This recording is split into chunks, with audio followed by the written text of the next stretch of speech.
آج کل عمران خان کے لیے کچھ اچھی خبریں نہیں آ رہی۔ پہلے عمران خان کے لیے بری خبر تھی کہ ان کا بلہ نشان الیکشن کمیشن نے واپس لے لیا تھا۔ اب عمران خان اور فواد چودھری کے لیے ایک بری خبر آئی ہے۔ اڈیالہ جیل راولپنڈی میں توہین الیکشن کمیشن کیس کی سماعت ہوئی۔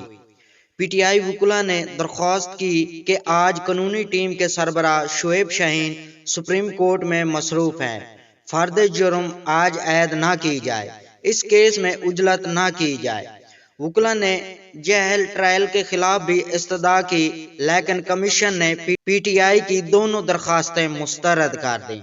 ممبر الیکشن کمیشن نثار درانی کی سربراہی میں الیکشن کمیشن کے 4 رکنی بینچ نے عمران خان اور فواد چودھری پر فرد جرم عائد کر دی۔ الیکشن کمیشن نے کیس کی مزید سماعت 16 جنوری تک ملتوی کر دی۔ چیف جسٹس قاضی فیض عیسیٰ وکیل لطیف کھوسہ پر برہم ہو گئے۔ چیف جسٹس پاکستان قاضی فیض عیسیٰ نے سپریم کورٹ میں کیس کی سماعت کے دوران وکیل لطیف کھوسہ کے نام کے ساتھ سردار کا لفظ لکھنے پر برہمی کا اظہار کیا۔ سپریم کورٹ میں عام انتخابات کے لیے لیول پلینگ فیلڈ سے متعلق Pakistan Tehreek Insaf P T I کی درخواست پر سماعت ہوئی۔ سماعت کا آغاز ہوا تو وکیل لطیف کھوسہ روسٹم پر آ گئے، جس پر چیف جسٹس قاضی فیض عیسیٰ نے کہا کہ شعیب شاہین کہاں ہیں؟ شعیب شاہین آپ روسٹم پر آ جائیں، یہ آپ کی درخواست تھی۔ شعیب شاہین نے کہا کہ لطیف کھوسہ سینئر وکیل ہیں، میں نے ان سے دلائل کی درخواست کی ہے، میں لطیف کھوسہ کے ساتھ کھڑا ہوں۔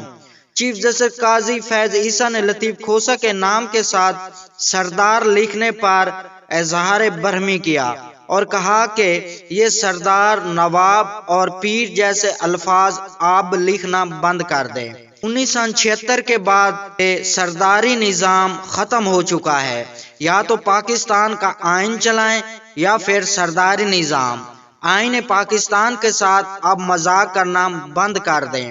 لطیف کھوسہ کا کہنا تھا کہ میرے شناختی کارڈ پر سردار لکھا ہے، اس لیے عدالت میں بھی سردار لکھا گیا۔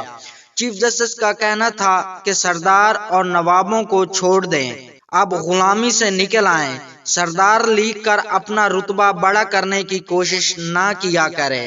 چیف جسٹس نے لطیف کھوسہ کو بھری عدالت میں کھری کھری سنا دی۔